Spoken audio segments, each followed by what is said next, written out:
హరే కృష్ణ.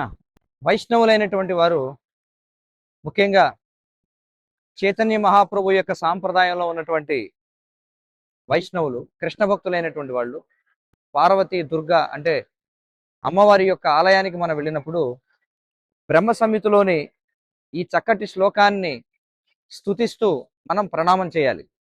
అదేమిటో చూద్దాం.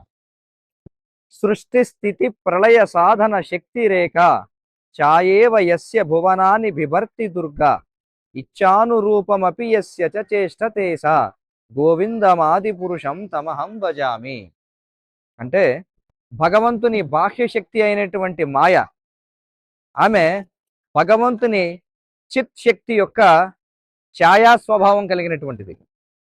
ఆమె జనులందరి చేత దుర్గాదేవిగా పూజింపబడుతుంది.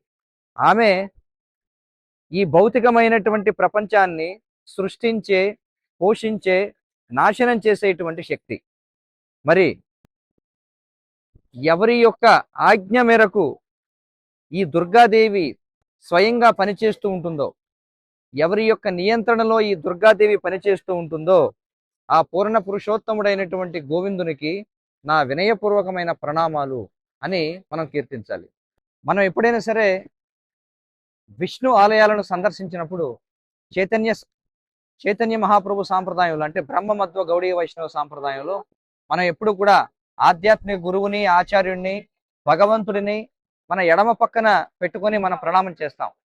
కానీ ఎప్పుడైతే మనం దేవతాలయాలకు వెళతామో అప్పుడు మనం ఆ దేవతలను మనకి కుడి పక్కన ఉంచుకొని సాష్టాంగ ప్రణామం చేయాలి. సంపూర్ణమైనటువంటి సమాచారం కోసం బ్రహ్మ సంహిత అనేటువంటి గ్రంథాన్ని చదవండి. హరే కృష్ణ.